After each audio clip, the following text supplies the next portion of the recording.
రాష్ట్ర ప్రభుత్వం ఒక్క పైసా ఇంటి మీద ఖర్చు పెట్టలేదు. 1,50,000 రూపాయలు కేంద్ర ప్రభుత్వం ఇచ్చింది. 30,000 రూపాయలు ఎన్ఆర్జీఎస్ కింద తీసుకొని కేంద్ర ప్రభుత్వం డబ్బులతోనే ఆ రోజు ఈ కథ నడిపారు తప్ప రాష్ట్ర ప్రభుత్వం నుంచి ఒక్క పైసా ఖర్చు పెట్టలేదు. ఒకవేళ ఖర్చు పెట్టామంటే చెప్పండి. ఈ రోజు మేము దాంతో పాటుగా 2 లక్షల రూపాయలు పెట్టి రూరల్ ఏరియాలో 3 సెంట్లు, అర్బన్ ఏరియాలో 2 సెంట్లు మీరు ఏవైతే పట్టాలు ఇచ్చారో అవన్నీ వెరిఫై చేసి లబ్ధిదారులకు అడిగి నువ్వు 1 సెంటు కట్టుకుంటావంటే కట్టుకో. నువ్వు కట్టుకోవు, నాకు 3 సెంట్లు కావాలని అడిగితే వాళ్ళకు 3 సెంట్లు ఇచ్చి 2 లక్షల రూపాయలు ఇల్లుకు మంజూరు చేసి అందులో ఎస్సీ ఎస్టీ బీసీలు అయితే అదనంగా 50,000 ఇచ్చి ఈరోజు ఇల్లు కట్టాలని మేము ఒక మంచి ఆలోచనతో వెళ్తుంటే మరి మీకు చెప్పండి 2019-24 కేంద్ర ప్రభుత్వం ఇచ్చిన డబ్బులు తప్ప మీ రాష్ట్ర ప్రభుత్వం ఒక పైసా ఖర్చు పెట్టమని చెప్పండి. ప్లీజ్ మంత్రి గారు చెప్పండి. ప్లీజ్ మంత్రి గారు కూర్చోండి. ఎల్ఓపి గారు. అధ్యక్ష, మినిస్టర్ గారు, అగ్రికల్చర్ మినిస్టర్ గారు మాట్లాడినప్పుడు 14-19లో ఎవరైతే కట్టుకున్న లబ్ధిదారులు ఉన్నారో వాళ్ళు 19-24లో వాళ్ళకి వచ్చి ఒక బిల్లు కూడా ఇవ్వలేదనే విషయాన్ని సచివాలయం విషయాన్ని చెప్పారు అధ్యక్ష. అది రికార్డులో ఉంది. అది వాస్తవం కాదు అధ్యక్ష. ఎవరైతే 14-19లో ప్రభుత్వంతో ఎవరైతే శాంక్షన్ చేసి అర్హులైన లబ్ధిదారులు ఉన్నారో వాళ్ళందరికీ ఇచ్చారు అధ్యక్ష. ఎవరైతే కాకుండా అర్హత లేని వాళ్ళు ఎవరైతే కట్టుకొని మాకు బిల్లు ఇవ్వాలని అక్రమంగా ఇవ్వాలని చెప్పని ఎవరైతే అడిగారో వాళ్ళకి మాత్రమే ప్రభుత్వం ఆపింది అధ్యక్ష. ఇది వాస్తవం. ఆయనకి మనసాక్షిగా తెలుసు, మాకు తెలుసు అధ్యక్ష. గ్రామాల్లోనూ కానీ ఉన్న రాజకీయ లబ్ధి కోసం, రాజకీయ ఆలోచన కోసం కట్టుకోకంటే ప్రభుత్వాన్ని ఇచ్చిమంటే ప్రభుత్వం ఇది కంటిన్యూ ప్రాసెస్ అధ్యక్ష. ఎవరైనా సార్, మీరైనా మేమైనా ఆ రోజు మీరు ఉన్నారు. ఇప్పుడు ఇది హౌసింగ్ మినిస్టర్ గారు చేస్తున్నారు. ఆయన కూడా ఉన్నారు. మనందరం డిస్కస్ చేస్తాం. మన క్యాబినెట్ లో కూడా డిస్కస్ చేస్తాం. ఏది పాపం ఉన్నారని అంటే కట్టుకున్న వాళ్ళకి ఇస్తే ఎక్కడికి ఇస్తారు, ఎంతమందికి ఇస్తారు? అది వాస్తవంగా అక్కడ ఉన్న ప్రాక్టికల్ తప్ప ప్రభుత్వం వచ్చి దురుద్దేశంతోనో లేకపోతే రాజకీయ కక్షతోనో నేను చూశాను అధ్యక్ష. తమరు వచ్చి సమయం ఒక 5 నిమిషాలు, ఒక 2 నిమిషాలు నాకు టైం కావాలి అధ్యక్ష. ఎప్పుడు కూడా గత ప్రభుత్వంలో నా పార్టీ వాడికే నాకు సాయం చేయని చెప్పి ఎప్పుడు మా ముఖ్యమంత్రి కానీ మా ప్రభుత్వం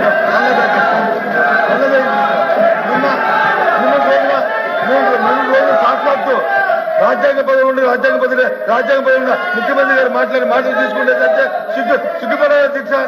సిగ్గుపడాలి. ఈ వ్యవస్థ సిగ్గుపడాలి అధ్యక్ష. లబ్ధిదారుడికి వచ్చి పార్టీ అంట కడతారు అధ్యక్ష.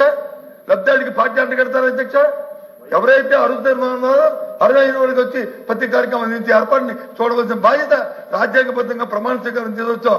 రాగద్వేషాలకు అతీతంగా, పార్టీలకు అతీతంగా మేము వచ్చి కార్యక్రమం చేస్తాం వచ్చిన వ్యక్తులు ఇవాళ వచ్చి సభలో వచ్చి మన ప్రైవేటు తాలూకా పార్టీ మీటింగ్ లో వచ్చి ఎవరికి చేతులను వైరల్ అవుతుంటే దాని మీద వివరణ ఇవ్వాల్సిన ముఖ్యమంత్రి కార్యాలయం వివరణ ఇవ్వాల్సిన అవసరం లేదా అధ్యక్ష?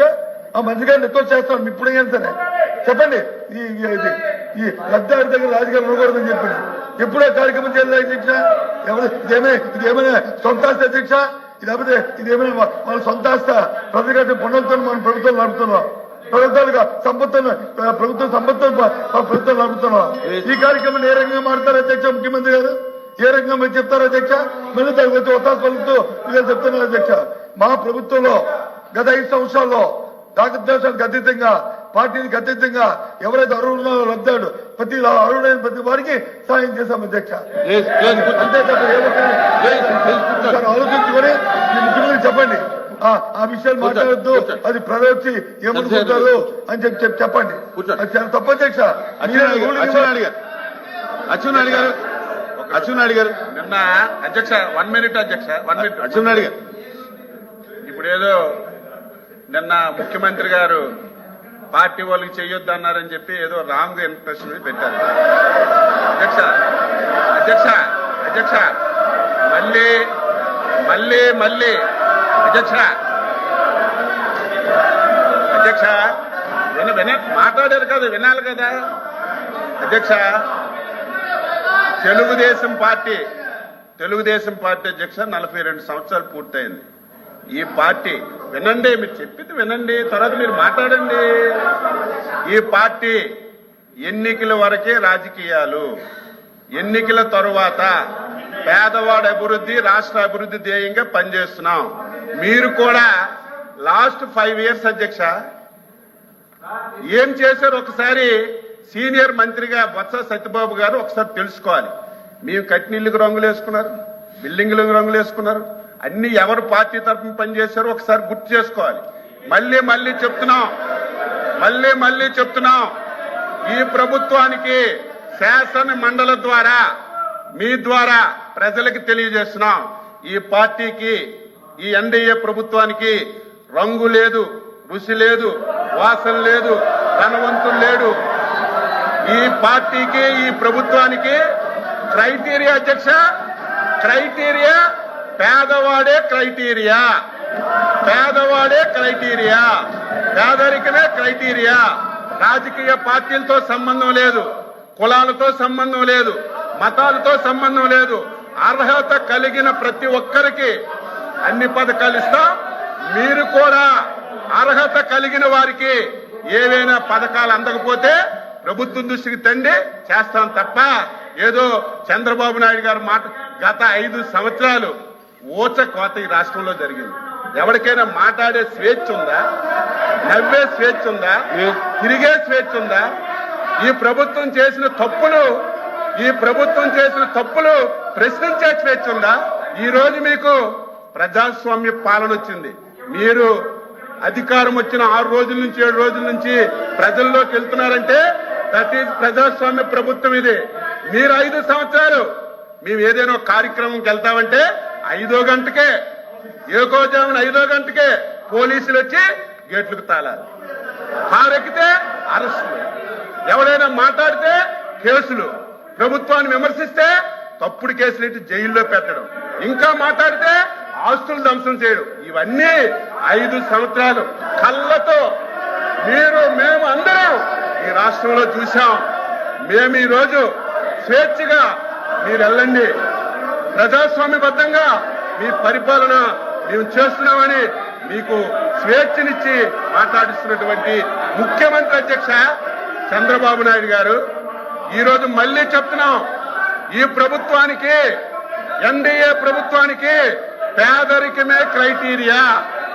ఎవడు పేదవాడున్నా, ఏ పార్టీ ఉన్నా తప్పనిసరిగా ప్రభుత్వం నుంచి అన్ని విధాల సహాయం అందిస్తామని మళ్ళీ ఈ సభ ద్వారా రాష్ట్ర ప్రజలకు తెలియజేస్తున్నాను.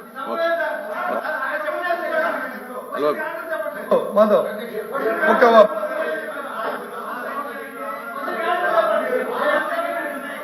మంత్రి గారు, అధ్యక్ష అచ్చెన్నాయుడు గారు, మంత్రి గారు కుదురుగా ఉపన్యాసం ఇచ్చారు. ఓకే, ఇప్పుడు వారు చెప్పిన మాటలు ఇది వీరి మాటలా లేకపోతే పార్టీ తరఫున ముఖ్యమంత్రి గారి తరఫున వారు మాట్లాడా చెప్పనండి. నిన్న చెప్పిందంతా ముఖ్యమంత్రి వచ్చింది, టీవీలో వచ్చింది, లేకపోతే సోషల్ మీడియా, అది అబద్ధమైతే ఇట్స్ ఫైన్, మాకే అభ్యంతరలే. అది కాదు, వాస్తవం కాదని ఆయన నోటి చెప్తున్నారు, దాన్ని కట్టుబడి ఉంటే ఓకే. అది చెప్పనండి, మేము అడిగింది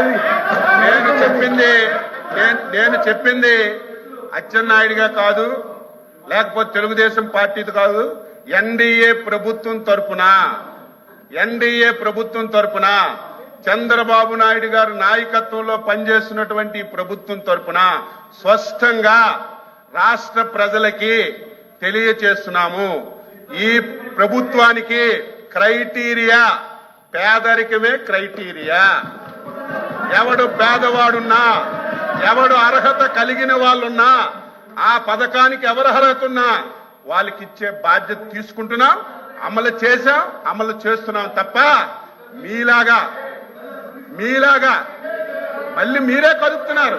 అయినా మళ్ళీ చెప్తున్నాను, పేదరికమే క్రైటీరియాగా ఈ ప్రభుత్వం పనిచేస్తుంది.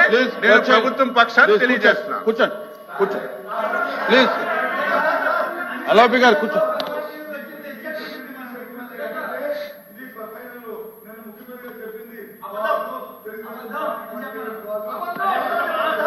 అధ్యక్ష ప్లీజ్ ప్లీజ్ ఓకే ప్లీజ్.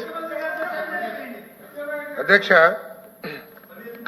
గౌరవ ఎల్ఓపి గారు మాట్లాడుతూ గవర్నమెంట్ కంటిన్యూ ప్రాసెస్ 2014-2019 మధ్యలో కట్టిన ఇళ్లకి మేము డబ్బులు ఇచ్చామని చెప్పారు అధ్యక్ష.